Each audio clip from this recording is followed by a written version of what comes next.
Okay, hello everyone. Thank you for joining us today for the pre-submission webinar for 1924 West 46th Street for the request for qualifications. And, Um, and it looks like folks are still kind of falling into the Zoom Perfect, webinar. So let's give it just a minute for everyone to join. perfect, because I have no idea where to see that.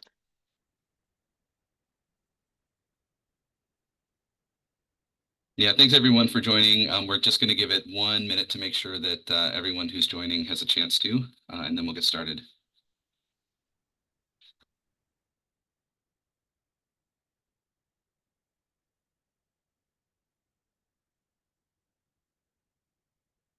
Okay, I think we're good. I don't see more people coming on. Okay, great. So welcome again, everyone. Thank you for joining us. Here is our really quick agenda for today. First, we'll do some quick introductions, and then we'll move on to our presentation that we have, um, which is just going to cover the site and the land sale process. We'll outline immediate next steps for this RFQ, and then we'll make sure to have plenty of time at the end for questions. So hello there. My name is Haley Cannon. I'm a city planner on the Southwest side here at DPD, or Department of Planning and Development. Um, should I just introduce everybody, or do people want to introduce themselves?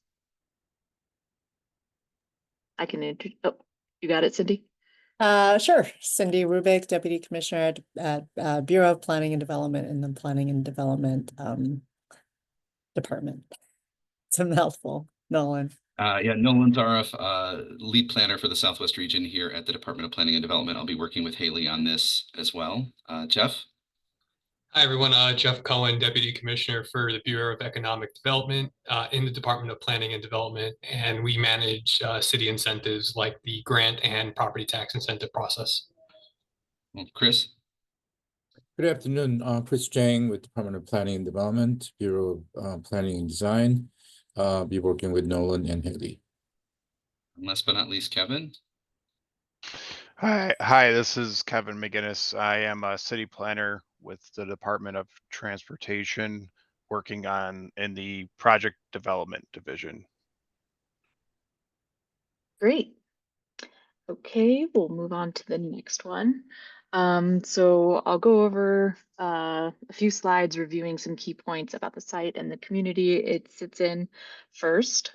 So as we probably already all know, the location is 1924 West 46th Street in Chicago at 60609, located in the back of the yards neighborhood of the New City community area, located in the 12th Ward with Alderman Julia Ramirez.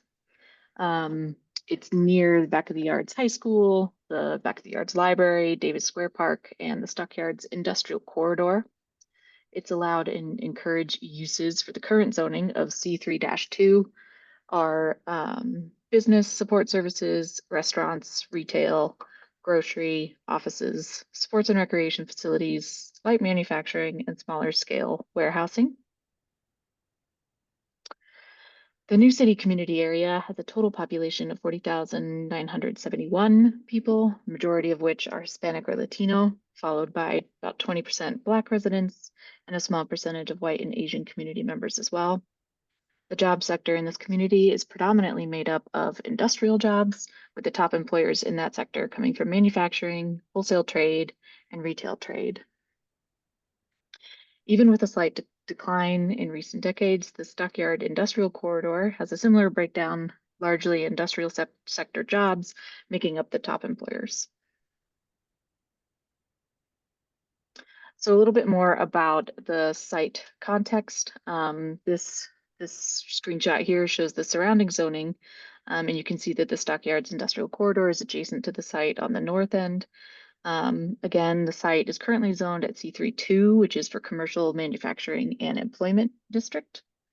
Site is valued at $3.3 million and is about 8.2 acres.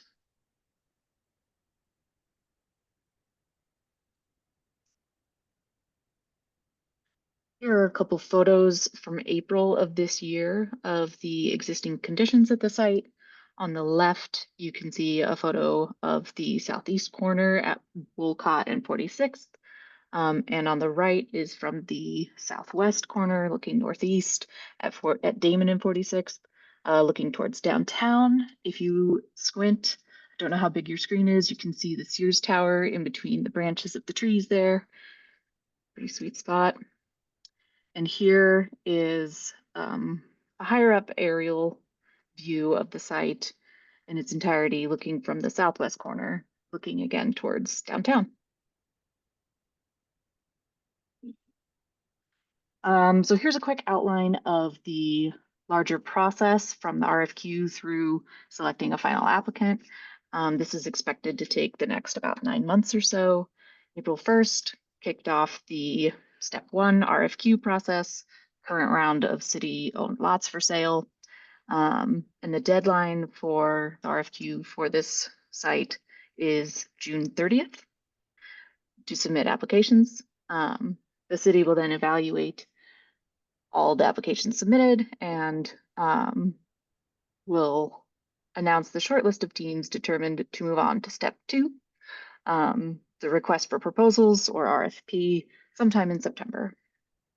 Shortlisted teams will then have 90 days to submit their detailed site proposals and will all present their proposals at a community meeting. DPD then will evaluate the shortlisted team's proposals for several weeks, and we expect that we should be able to announce the final selected applicant in early 2026 to begin the legislative process for closing.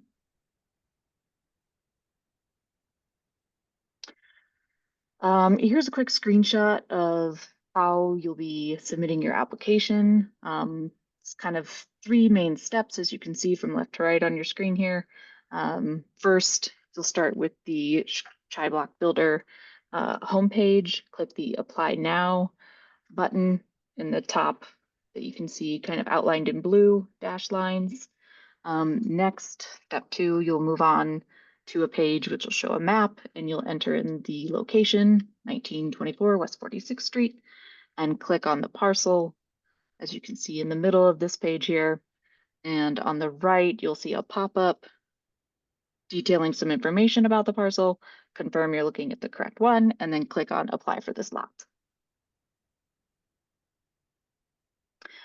So the application questions will provide DPD with the information needed so that we can evaluate the application based on this selection criteria that you see here. Those main categories are proof of experience, which includes team composition, development team experience, and prior development projects. The second category is financial capacity and project feasibility. This includes financial capacity, a detailed budget, project plans and feasibility, and financial feasibility and a plan to secure funding. Note here, the project plans are conceptual only at this time. The RFP process will provide an opportunity for shortlisted teams to do a more detailed proposal. And then we have a public benefits category, which includes programmatic public benefits, fiscal jobs, catalytic impact, and public benefits. And then finally, conformance to plans and community engagement, which includes conformance with plans, any plans that may be existing, which are outlined in the RFQ on page 8 under community priorities, and any community engagement that may have occurred. As you can see, 80 out of the 100 possible points are weighted towards the first 2 categories: proof of experience, financial capability, and project feasibility. So now we'll go over a few site-specific guidance slides for your consideration as you put together an application. It's important to keep in mind the neighborhood context. You can see that there's low-density residential to the east and south, and larger-scale commercial retail to the west, with industrial activities of the Stockyards Industrial Corridor to the north. Maximum building height is 45 feet. And the design principles that DPD encourages applicants to consider, in addition to the city's neighborhood design guidelines and sustainable development principles, are public art, retail and service, industrial, open space, pedestrian connectivity, and vehicular circulation and parking. More information about all of those considerations are in the RFQ on pages 8 through 10. But here's a couple site concepts that we drew up that show what these design considerations might look like when applied to the site. We have one primarily industrial use concept on the left, and on the right, you can see a retail building concept. In both of these, you can see that the parking, loading, and services are located along the western and northern sides of the site to minimize impact on the residential blocks to the east and south. And access will be via Damon Avenue in that southwest corner there. And then landscaping in both of these is primarily on the west and south edges of the site, screening the adjacent residential blocks with a generous green buffer and plantings, and then public use spaces are encouraged to be considered as well, to reflect what's going on with the Damon reconstruction site, which I have coming up. There we go. So just a reminder, the Damon Avenue CDOT is doing a Damon Avenue reconstruction project between 46th Street, where the site is located, and on Damon Avenue between 46th Street and 47th Street. Right? So any truck traffic can be better supported here without needing to go east through the residential neighborhoods. CDOT is currently in its final engineering stage of this project.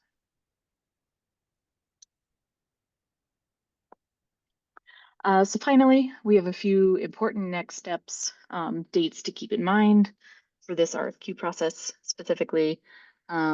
First due date coming up is May 15th. That's the final due date for submitting any questions you may have. DPD will be posting an FAQ periodically answering these questions, and the final version will be posted by June 1st. And then June 30th is the deadline to submit applications for the RFQ. And then we'll be reviewing, and sometime in September, the short list of teams will be announced. That will be moving on to RFP. Okay. So thank you all again for listening. Hopefully we kept that short enough that y'all are still here. Are there any questions at this time? I don't know. Other panelists, were there questions in the chat? I left it off so it wouldn't distract me. Yeah, we don't have any questions through the Q&A function yet. Yeah, Okay. folks, if you have questions, feel free to type those into the Q&A function. You're also welcome to raise your hand, and we can unmute you. But yeah, at this time, if anyone has any questions, we'd be happy to answer those for you.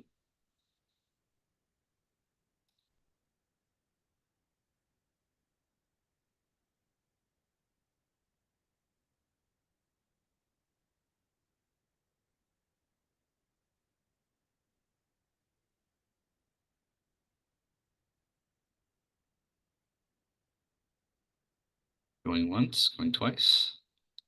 And I'll put my email, I believe it's my email that's in the RFQ document, that you can email any questions to. I'll put my email in the chat. Oh, we did just get one in. Terry Ruff asks, can we submit a project that isn't in current zoning? And the answer to that would be yes. DPD would entertain proposals that do not fit within the current zoning. Of course, you would have to, if you were selected, you would have to pursue a zoning change before we could close on the property. And then, as Haley mentioned in the presentation, just keep in mind that we are looking for proposals and again, this is a request for qualifications. So your proposal can be very high level and conceptual. We're not looking for a super fleshed out idea here, but any ideas that you do submit, we're looking for those things to sort of fit the existing context of the site. Cindy, is there anything you would want to add to that, or Chris? The question was, can we submit a project that isn't current zoning? Yeah, I mean, absolutely. I think the community and the alders would need to review the new zoning classification, but I think I think we're open to entertain a zoning change if necessary and called for. Yeah. Which I think sort of answers the second question we received, which is, could the zoning be changed to a mixed use project? And the answer would be yes, DPD would entertain a mixed use development project on this site as well. And given the size of the site, it would trigger the process that I'm sure many developers are familiar with, the plan development process. So we would look at the surrounding context, the densities allowed, and so on in that analysis. Right. Yeah. Similar question, the examples you gave were industrial/business. Are you open to residential as well? The answer would be yes. Keep in mind that the site may have some environmental contamination that would need to be remediated for a residential type development, but that is certainly something that DPD would consider. And would asking for the property to be donated to create other benefits, for example, affordability, be a consideration? Cindy or Chris, do you want to take on that question? So yeah, go ahead, Chris. Yeah, I think obviously the market value is what, $3.3 million. Correct. And that would be the target purchase offer that we would be looking for. However, I think given that there's an environmental cleanup that will be necessary to develop a site, and depending on what kind of public and community benefit the project would provide, we would consider a potential land write-down or discount. And that gets evaluated. If you look at our evaluation rubric, I don't know, I think you had a slide on that, Haley. But we look at the offer price, and we look at also the programmatic public benefits, as you can see, the fiscal benefits. So it's not just, so it's also the, construction jobs, permanent jobs, catalytic impact. So we weigh that with how much the offer is as well. But at this point in time, because it's an RFQ, we're looking to kind of understand the high level of your goals and vision for the site. It's not at the point yet of providing us the specific offer form. That would be at a later stage once we have selected the finalists for the RFQ process.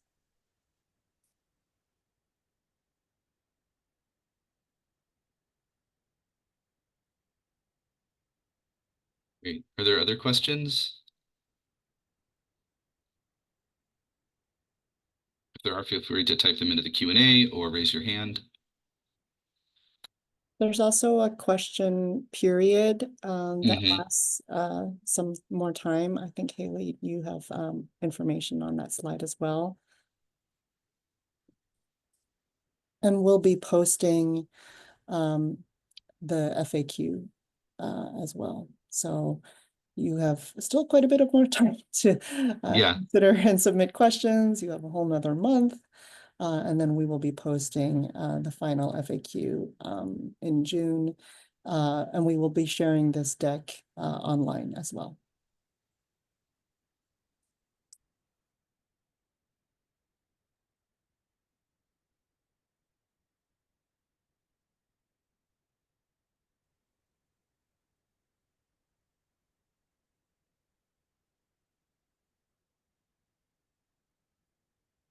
Great. Well, if there are no other questions, we'll give everybody quite a bit of time back, and Jeff and Kevin got off easy. Yeah, so as Cindy mentioned, there's still how much we have, nearly a month, is that right, Haley, for questions to be submitted. So, take your time to review the RFQ document on the Shy Block Builder website, familiarize yourself with the site. If you have additional questions, feel free to email Haley Cannon directly. She put her email in the chat. We'll also send out a follow-up email with the information. And yeah, we'll publish a formal kind of Q&A at the end of May. Is that right, Haley? Do you have that timeline? Yep, by June. By June, okay. All questions have to be submitted by May 15th. We might need a few days to gather the answers. So the final FAQ should be posted by June. Great. And then RFQ proposals will be due at the end of June, June 30th at the end of the day. All right. Well, that was short and sweet. Thanks everyone for joining. Thank you for your interest in city-owned land. and we'll be in touch. Thank you, everyone. Thank you. Thank you.